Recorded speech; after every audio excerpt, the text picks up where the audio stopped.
Vakar kėliau video apie automobilių pirkėjus, kurie perka iki 5000 eurų ir tikisi pilnai labai tvarkingo automobilio.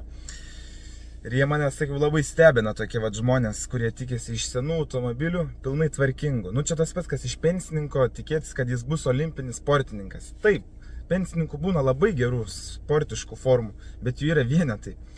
Ir jeigu jūs manat, kad ten jūsų tas automobilis už 3-5 tūkstančius puikus, idealus, nu tai duokit man jį patikrinti, aš jums tikrai įrodysiu, kad jis yra neidealus. Ir padarom video. Kalbėkime apie vieną komentarą, kuris susilaukia daugiausiai laikų. Žodžiu, tam komentarė yra parašyta, jog aš tikinu, kad nereikia tikrinti pigių automobilių. Ir nereikia nuvertinti savo klientų. Aš niekada nenuvertinu savo klientų, bet aš taupau jų pinigus ir stengiuosi visada taupyti.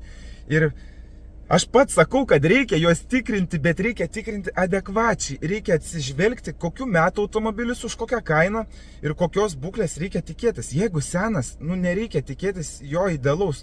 Čia tas pats, kas iš pensininko tikėtis, kad jis bus olimpinis sportininkas. Taip, pensininkų būna labai sportiškų ir stiprių, bet jų yra vienetai. Kaip ir automobilių, pilnai tvarkingų už kokius ten 2-5 tūkstančius eurų. Taigi, būkite adekvatus ir pasistengkit peržiūrėti tinkamai video. Man keista, kai komentaras, kuris visiškai nesutampa su tuo, ką sakau, visiškai nuginčia tai, ką sakau būtent, gauna tiek laikų. Tai ką jūs neklausot mano video ir aš labai neaiškiai kalbu, bet man kyla klausimų. Tiek žinių, geros jums darbo dienos, lėkiu dirbti. Iki.